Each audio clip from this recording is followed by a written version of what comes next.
नमस्कार शेळी पालक मित्रांनो, मी आकाश आणि खानदेशी फार्मर या यूट्यूब चॅनलमध्ये तुमचं सगळ्यांचं मनापासून स्वागत आहे.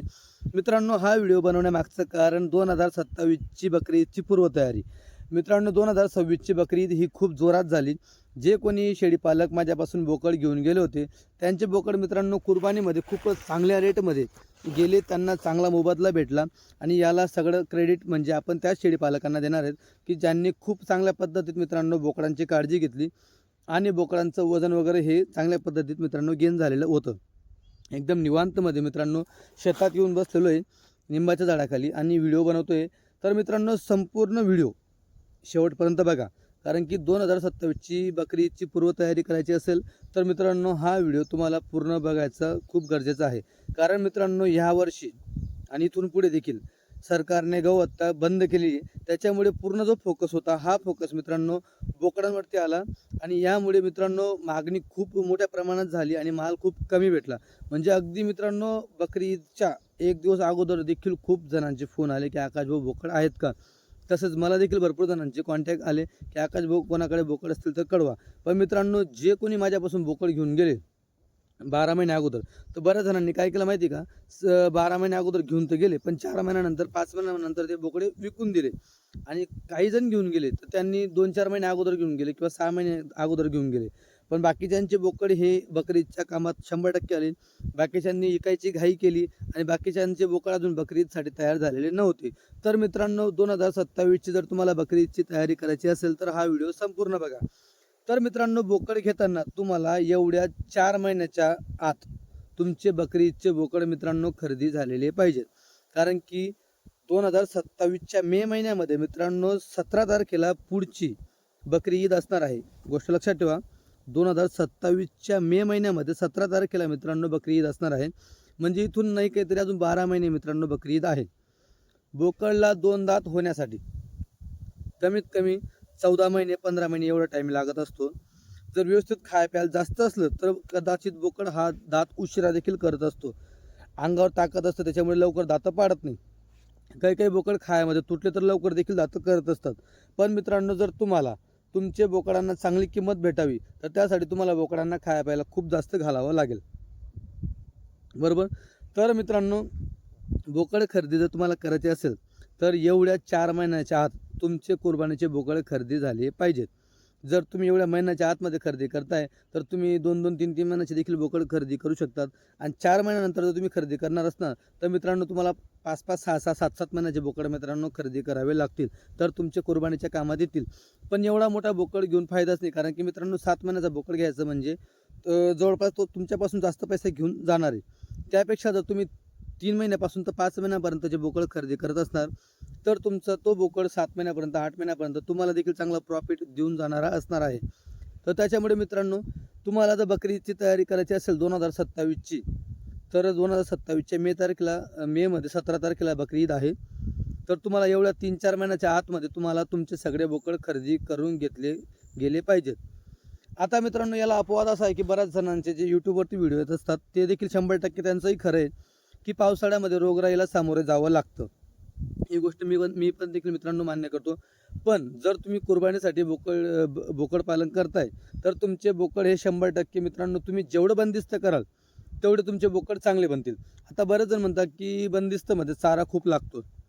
तर मित्रांनो बंदिस्त जो बोकड असतो हा फिरस्तीच्या बोकडांपेक्षा मित्रांनो चारा कमी खातो बऱ्याचदा. कारण की फिरस्तीचा बोकड त्या तुलनेत खूप चारा खातो. बाहेर जंगलात गेला म्हणजे बोकड खूप चारा खातो, पण त्याचा अंगाला का लागत नाही ते, कारण की त्याला चाल पडते. पडल्यामुळे त्याच्या अंगावरती चरबी कमी तयार होते. कारण की त्याला भरामध्ये कमीत कमी 3-4 किलोमीटर चालावं लागतं जंगलामध्ये, रानामध्ये, शेतामध्ये जे काही असेल. पण बंदिस्त जो बोकड असतो मित्रांनो याला जास्त फिरायचं काम नाही, सगळं जागेवरती असते. त्याच्यामुळे त्याची तब्येत चांगली बनते आणि बंदिस्तमध्ये मित्रांनो रोगराई ही कमी येते. आता नेमकं म्हणजे रोगराई पावसामध्ये लाई खुरगटी खूप जोरामध्ये येत असते. तर याला देखील मित्रांनो एक कारण असते की आपला बोकड जंगलात जर गेला फिरायला तर इतर भागातील देखील बोकड त्या भागामध्ये चरायला येत असतात. एकमेकांचा संसर्गजन्य आजार असतो, त्याच्यामुळे तो इतर बोकडांमधून आपल्या बोकडांपर्यंत तो आजार पोहोचत असतो. पण जर समजा तुमचे बोकड बंदिस्तच आहेत, एकदा तुम्ही स्टॉक केला आणि एकदा बंदिस्त केले तर तुमच्या बोकडांमध्ये दुसरे कुठलेही बोकड येत नाही, म्हणून रोगराईचा चान्सेस देखील मित्रांनो खूप कमी होऊन जातात, बरोबर. पण असं नाही की रोगराई येणार नाही, तर त्याच्यासाठी मित्रांनो काही लसी असतील, FMD असेल, ETV असेल, PPR असेल, या लसी देखील मित्रांनो तुम्ही डॉक्टरांच्या साहाय्यानेच करणं गरजेचं आहे. एकदा जर लसीकरण झालं म्हणजे ते देखील मित्रांनो ते संकट तुमच्यावरून टळून जातं, बरोबर. पण बंदिस्तमध्ये मित्रांनो आजार हे खूप कमी येत असतात, तर हे देखील मित्रांनो काळजी घेणं तुम्हाला गरजेचं आहे. डॉक्टरच्या सल्ल्यानेच तुम्ही या गोष्टी करा. आणि जेवढा बंदिस्त बोकड बनतो तेवढा फिरस्तीचा बोकड बनत नाही. बरेच जण चाराचा खर्च वाचवायचा प्रयत्न करत असतात, पण चाराचा खर्च वाचवत असताना त्यांना असं वाटतं की रानामध्ये फिरायला जाईल, पण तो बोकड मित्रांनो पाहिजे तसा बनत नाही, बरोबर. आता जो कोणी बोकड पालन करतो त्याने काय करायचं, पाहून घ्यायचं की तुम्ही जर 20 बोकड घेऊन गेले, 30 बोकड घेऊन गेले, तर त्याच्यामध्ये काय करायचं, तुम्हाला वाटतं की एखाद्या बोकडाची ग्रोथ कमी आहे किंवा 10 बोकडाची ग्रोथ कमी आहे, तर त्याला खस्सी करून घ्यायची. तर खस्सी करताना देखील तुम्ही डॉक्टरच्या साहाय्यानेच खस्सी करा किंवा एखादी अनुभवी व्यक्ती असेल त्याला लावून तुम्ही खस्सी करा. बऱ्याचदा जे नवीन डॉक्टर मुलं झालेले असतात ते खस्सी करत असताना बोकड एक अंडी करून टाकत असतात, तर तो मित्रांनो एक अंडी असलेला बोकड तुम्हाला कामात येणार नाही. त्याच्यापेक्षा ही गोष्ट तुम्ही लक्षात ठेवायची, खस्सी करताना चांगल्या माणसाकडून खस्सी करा. बरेच जण बोकड घेऊन तर जातात मित्रांनो. मी सध्या बऱ्याचदा सांगतो की तुम्ही 20 बोकड घेताय ना, 1-2 बोकड कमी घ्या, पण तुम्ही त्यांच्यासाठी लागणारे औषधं वगैरे घेत चला. तर मित्रांनो जे औषध प्राथमिक दृष्टीने लागत असतात ते मी माझ्यासोबत ठेवत असतो, तर ते देखील तुम्ही घेऊन जाऊ शकतात. आता मी जे बोकड विकत असतो ते 3 महिने, 4 महिने, 5 महिने म्हणजे 2 महिन्याचेही असतात, पण ते बोकड मी सांगताना सांगत नाही, कारण की त्यांची किंमत जी आहे मित्रांनो ते 3-4 महिन्याच्या बोकडांपेक्षा कमी असते. म्हणजे माझ्यापाशी बोकड ते असतात 4-4.5चेही बोकड असतात, पण आपण ती किंमत सांगितली तर जो घेणारा व्यक्ती असतो ना, तो मग वरचा बोकड पण त्या किमतीत मागत असतो, म्हणून आपण ती किंमत सांगत नाही. समोर आल्यावर आपण कमी जास्त करून घेतो. आपण किंमत सांगताना 5 पासून 8 पर्यंत किंमत वगैरे सांगत असतो, बरोबर. आणि मित्रांनो एक पॉईंट असा आहे, त्याचा रोगराईचा आपला हा पॉईंट झाला, बरोबर. आणि दुसरा पॉईंट म्हणजे तुम्ही बोकड जे खरेदी करताय ते बोकड तुम्ही आता 3-4 महिन्याच्या अगोदर खरेदी करून घेतले पाहिजे. आणि आता 3-4 महिने खरेदी करताना तुम्हाला बऱ्याचदा किंमत हा जास्त देऊन म्हणजे किंमत जास्त मोजावी लागू शकते. याला कारण असं आहे की सगळ्यांचे बकरी ईदचे बोकड आता विकले गेलेले आहेत, सगळ्यांकडे आता पैसे आलेले आहेत, सगळेजण त्यांचे फार्म खाली झालेले आहेत. आता पुन्हा एकदा त्यांच्या फार्मवरती ते चांगल्या क्वालिटीचे बोकड भरायचे मित्रांनो प्रयत्न वगैरे करत असतात.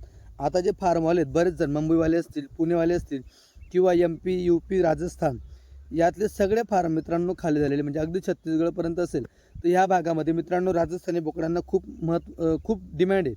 महाराष्ट्र असेल तर सगळ्यांचे फार्म खाली झालेले आहेत. सगळेजण आता राजस्थानमध्ये, कोणी बाजारात असेल, कोणी फार्मवरती असेल, तर कोणी जंगलात फिरत असतील. तर मित्रांनो फिरत असताना जे फार्मवाले आहेत ते काय करतात, चांगल्या क्वालिटीचे बोकड पाहत असतात आणि चांगल्या क्वालिटीचा बोकड घेण्यासाठी हे लोक काहीही किंमत तिकडे मोजून देत असतात. त्यांना काय तो लगेच रिसेल करायचा नाही आहे, त्याच्यामुळे ते लोक काय करतात, तिकडे डायरेक्ट पूर्ण जंगल गरम करून टाकतात. गरम म्हणजे एकदम किमती फास्ट करून टाकतात. आता समजा माझा बोकड आहे, माझ्या बोकडांना जर चांगली मागणी लागली तर माझा शेजारीचा बोकड त्या क्वालिटीचा जरी नसला तरी त्याची अपेक्षा काय असते की माझे बोकड ह्या दाममध्ये गेले पाहिजे. तर ह्या 3 महिन्यामध्ये मित्रांनो हा देखील तुम्हाला एक फरक पाहायला भेटणार आहे. बोकडांची किंमत ही महाग तुम्हाला पाहायला भेटणार आहे. म्हणजे मित्रांनो बाजारामध्ये आम्ही व्यापारी, तर आमच्या हातात बोकड लागत नाही असं देखील होऊन जातं. कारण की जे शेतकरी असतात ते शेतकरी काय करतात, जे फार्मवाले असतात ते त्यांना माहिती क्वालिटी ना, तर आता हल्लीला 1500 जास्त गेले चालतात, पण ते क्वालिटीचे बोकड मित्रांनो उचलत असतात आणि त्यांच्या कॉम्पिटिशनमध्ये. कारण की आम्हाला तिथून आणून इकडे रिसेल करायचा असतो. रिसेल करत असताना आम्हाला तिकडनंही घ्यायच्या वेळेस काटकसर, इकडे विकायच्या वेळेस काटकसर, म्हणजे ह्या गोष्टी मित्रांनो तर आमचा कुठंतरी हात पुरत नाही तिथं. तर तुम्हाला जर खरेदी करायचं असेल तर एवढा 3-4 महिन्यामध्ये किमती पण तुम्हाला मित्रांनो फास्ट असतील. आणि सीझन केव्हा असतं बोकडांचं, दिवाळीच्या टायमाला, दिवाळी दसरा जेव्हा असते, नवरात्र असते, तेव्हा खूप मोठ्या प्रमाणामध्ये मित्रांनो बोकड वगैरे हे बाजारात येत असतात. कारण की हा जो टाईम आहे, आता जून महिन्यामध्ये बकऱ्या लागतील आणि त्या बकऱ्या केव्हा जणतील, त्या बकऱ्या जणतील नवरात्रमध्ये, दिवाळीमध्ये, दसऱ्यामध्ये. म्हणजे आता जो टाईम आहे ह्या टाईममध्ये कसं असतं माहिती का, आता बऱ्याच बकऱ्या खालीत, पण ज्या काही मोजक्या बकऱ्या गाभणी होत्या त्या बकऱ्या जनल्यात उन्हाळ्यामध्ये, मग त्यांचे पिल्ले. तर हा जो मार्केट बेस आहे हा टाईटच आहे. आता सध्याला जर तुम्ही पिल्ले घ्यायला गेलेत तर वातावरण टाईटच आहे. कारण की हा जो सायकल, ही सायकल 3 जणांची सायकल, दिवाळीपासून 6 महिने या अशा मित्रांनो 2 सायकली प्रामुख्याने खूप जोरात चालत असतात. नवरात्रापर्यंत, दिवाळीपर्यंत. दिवाळीमध्ये कोणत्या बकऱ्या जणतात? ज्या बकऱ्या बऱ्याचदा जूनमध्ये लागल्या, परत त्या राहिल्या नाही, परत त्या ऑगस्टमध्ये, जुलैमध्ये लागतात. ह्या मित्रांनो असं असतं. तर विषय एवढाच होता, की जर तुम्हाला खरेदी करायची असतील, तर तुम्हाला एवढ्या 3 महिन्यामध्ये खरेदी करावी लागेल. आणि मग बरेच व्हिडिओ तुम्ही पाहत असतात, की तुम्ही पावसाच्या तोंडाला बकऱ्या खरेदी करू नका, शेळ्या खरेदी, बच्चे खरेदी करू नका, आजार येतात. तर मित्रांनो आजार येतात हे मी गोष्ट मान्य करतो. पण तुम्ही आत्ताच जे बोकड खरेदी करशाल, हेच बोकड मित्रांनो तुम्हाला पुढच्या कुर्बानीच्या कामात येणार आहेत. मित्रांनो बोलत असताना असं म्हणजे जेवढा माझा अनुभव आहे तेवढा मी बोलतोय. काही तुमचा अनुभव असेल तुम्ही तो देखील मित्रांनो आपल्या कमेंटद्वारे तुम्ही सांगू शकता, जेणेकरून आपले जे काही शेळीपालक मित्र असतील त्यांना मित्रांनो त्या कमेंटचा देखील फायदा होईल, तुमचा अनुभवाचा देखील फायदा होईल. आणि जे कोणी माझ्यापासून बोकड घेऊन गेलेले आहेत, तुम्हाला काय अनुभव आला आहे तो देखील तुम्ही सांगू शकतात. मित्रांनो मी असं म्हणत नाही की 100% सगळे लोक सक्सेस होतात. 100% पूर्ण लोक सक्सेस होत नाही. ज्यांचा अनुभव आहे, ज्यांना म्हणजे व्यवसायात टिकायचं आहे, ते लोक 100% सक्सेस आहेत. काही बरेच लोक असतात ज्यांचा मूळ व्यवसाय वेगळा आहे, नोकरी वगैरे आहे, त्यांना व्यवसाय त्यांचा हा नाही आहे, ते लोक देखील या व्यवसायामध्ये पडत असतात. गडी माणसाच्या भरोशावर किंवा जो साली असतो त्यांच्यापाशी कामाला, याच्या भरोशावर. तर मित्रांनो असे लोक 100% लॉसमध्ये देखील जात असतात. काहींचे बोकड देखील मरण पावत असतात. मित्रांनो मॉर्टिलिटी ही प्रत्येक जनावरामध्ये आहे. म्हैस असो, बकरी असो, गाय असो, प्रत्येक जनावरामध्ये मॉर्टिलिटी असते. पण त्या मॉर्टिलिटीवर मात कसं करता येईल हे तुम्हाला शिकावं लागेल. तुम्हाला प्रशिक्षण घ्यावं लागेल. कमीपासून सुरुवात करा. डायरेक्ट 50-100 घ्यायच्या ऐवजी 20-30 घ्या, पण थोडे मोठे बोकड घ्या. मित्रांनो बऱ्याच जणांना मी तेच सांगत असतो. आता मला बरेच फोन येतात, आकाश भाऊ मला 4-4.5चे, 5,000चे, 50 बोकड पाहिजे, 100 बोकड पाहिजे. तर मित्रांनो मी त्यांना काय सांगतो, की तुम्ही एवढे नका घ्या. तुम्ही 7-7.5चे मोठे बोकड घ्या. 20-30च घ्या. लागलं 10 घ्या, 20-30 घ्या. पण मोठे बोकड घ्या ज्यांचा बजेट जास्त असेल त्याला. कारण मित्रांनो मोठ्या बोकडांमध्ये तेवढी रोगप्रतिकार शक्ती असते, तेवढी पचनक्रिया असते, की ते वातावरणाला पचन करतील आणि खायच्या बाबतीमध्ये ते मजबूत असतात. म्हणून त्याच्यामुळे जास्त बारीक बच्चे घ्यायचे नाही. आणि जर बऱ्याचदा काय असतं माहिती का, एक अनुभव आला. आता बघा अनुभव कसा आहे तो माहिती का, जे माझ्यापासून घेऊन जातात त्यांचे अनुभव येतात. आता घ्यायला कस्टमर येतात, माझे बोकड राजस्थानवरून धुळ्याला येतात, धुळ्यावरून भरून परत त्यांच्या गावाला जातात. तर बऱ्याचदा काय असतं माहिती का, तिथून येतात, मग मी इथं उतरल्यानंतर थोड्या वेळात तुमचा सौदा वगैरे झाला किंवा मग आपण बऱ्याचदा पाणी वगैरे तर पाजतच असतो जेव्हा बोकड राहतात. तर काही जण काय करतात माहिती आहे, इथं पाणी न पाजता त्यांच्या घरी पाणी पाजतात. याच्यामध्ये काय असतं माहिती आहे का, सर्दी व्हायची शक्यता थोडी कमी असते. कारण की धुळ्याचं पाणी त्यांना पाजलेलं नसतं, म्हणजे जास्त पाणी मिक्स होत नाही. राजस्थान आणि त्यांच्या स्पॉटचं पाणी, मग त्या स्पॉटचं पाण्याची त्यांना सवय होते, म्हणजे सर्दी याच्यामध्ये कमी होऊ शकते. तर प्रामुख्याने तुम्हाला काळजी घ्यायची, सर्दी, लूज मोशन, संडास वगैरे असेल त्याच्यावर तुम्हाला काळजी घ्यायची आहे.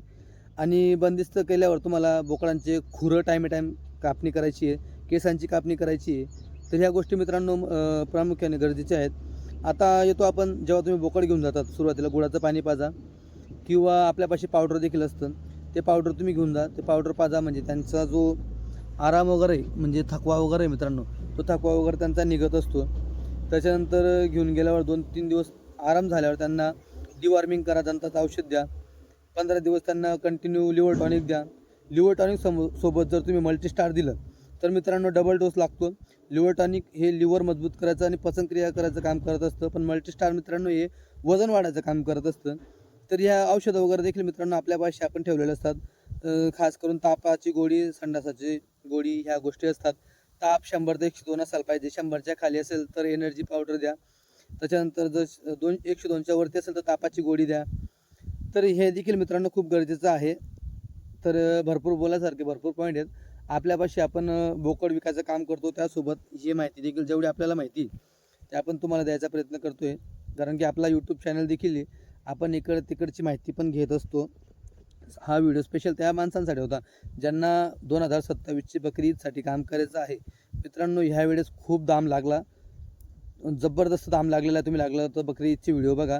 आणि यूट्यूबमध्ये मित्रांनो तुम्ही बऱ्याचदा व्हिडिओ पाहत असणार, तर यूट्यूबच्या किमती बऱ्याचदा वाढवा असतात, ही गोष्ट लक्षात ठेवायची बाजारामध्ये. पण ॲक्च्युअल जेव्हा तुम्ही स्वतःहून उतरतात तेव्हा तुम्हाला समजते. आणि या गोष्टींना बी जास्त बळी पडू नका. 1.25 लाखाचा, 2 लाखाचा, 3 लाखाचा बोकड, आपल्या डोक्यात एवढं टार्गेट ठेवायचं की आपला बोकड कमीत कमी 25,000, जास्तीत जास्त 30-35 हजारपर्यंत आपला बोकड गेला पाहिजे 12 महिन्यामध्ये. मित्रांनो 30-35 हजारपर्यंत बोकड जातो, 35 हजारपर्यंत बोकड देखील जातो, 100% जातो. आलेला डोळ्यासमोरचा अनुभव आहे. तुम्ही व्यवस्थित काळजी घ्या, खायला द्या. बंदिस्तमध्ये सुका चारा, ओला चारा, दाण या गोष्टी द्या. टाईम टाईम मेडिसिन वगैरे पूर्ण खर्च करा. एखादे बोकड बनत नसेल तर चांगला अनुभवी डॉक्टरला दाखवा. बरेच जण माझ्यापाशी येतात, आमचे घरचे डॉक्टर, घरचे पोरं डॉक्टर, पण त्या मित्रांनो त्यांना बऱ्यापैकी अनुभव नसतो. तर अशांपासून थोडं सावध राहा. काही अडचण नाही. बोकड घेताना तुम्ही व्यवस्थित क्वालिटीचे बोकड घ्या. मित्रांनो, क्वालिटीचे बोकड तुम्हाला आज ज्या तारखेला भेटत आहेत त्या तारखेला तुम्हाला त्यांच्या वजनापेक्षा तुम्हाला जास्त किंमत मोजून द्यावी लागते. का? कारण की ते भविष्यात वाढणारे असतात. आणि बिना क्वालिटीचे बोकड तुम्हाला मग वजनाच्या हिशोबाने भेटू शकतात. आता बरेच जण राजस्थानचे व्हिडिओ बघत असतात की तिकडे 230, 240 असे किलोने बोकड भेटतात असं. तर मित्रांनो, एक उदाहरण आहे. जर समजा 230 किंवा 220, 240 च्या हिशोबांचं बोकड भेटले तर 20 किलोचं बोकड तुम्हाला 4000, 4800, 4400 किंवा 4200 या हिशोबाने तुम्हाला बोकड भेटू शकतो. बरोबर, 20 किलोचा. त्याचं मटण आपण 10-12 किलो धरू, 750चा भाव धरू, तर मित्रांनो तो बोकड जवळपास तुम्हाला सांगतो मी 8000, 8400 ह्या एवढं त्याचं मटण पडतं. तर मित्रांनो विचार करा, जर कटिंगचा जरी बोकड असेल तर एवढा फरक नाही पडू शकत कटिंगचा. म्हणजे मटण त्याचं त्याचं दुप्पट येतं आहे आणि एवढा स्वस्त बोकड भेटत नाही. हे तुम्हाला फसवायचे धंदे आहेत, तुम्हाला तिथं बोलवायचे धंदे आहेत. तिथं बोलवून घेतल्यानंतर तुमच्यासोबत काय कांड होतं हे तुम्हालाच माहिती, जे कोणी गेलेत त्यांनाही माहिती आहे. एवढं सगळं सांगायला गेलो तो व्हिडिओ खूप मोठा होईल. बरोबर, तुम्हाला बोकड घ्यायचे असतील, 20-30 घ्यायचे असतील तर महाराष्ट्रातून तुम्ही कुठेही घ्या. भरपूर ठिकाणी गाड्या उतरत आहेत. असं नाही म्हणत की तुम्ही माझ्यापाशी घ्यायला आहे. इकडे भरपूर ठिकाणी गाड्या उतरतात. तुम्ही महाराष्ट्रातून कुठेही खरेदी करा. इथं काय करा, तुम्ही प्रत्येक गाडीला या, प्रत्येक गाडीला क्वालिटीचे 10-10, 20 बोकड घेऊन जा. तुम्ही एक ठोक जर तिकडे 100 बोकड घ्यायला गेले का तर तुम्हाला एक ठोक 100 बोकड चांगले भेटणार नाही. एक ठोक तुम्हाला माझ्यापाशी पण 100 चांगले भेटणार नाही. का बरं? कारण की पब्लिक असतं भरपूर घेणारी. आणि जर तुम्हाला 100 चांगले पाहिजे असेल तर मला दुसऱ्या लोकांना थांबावं लागेल.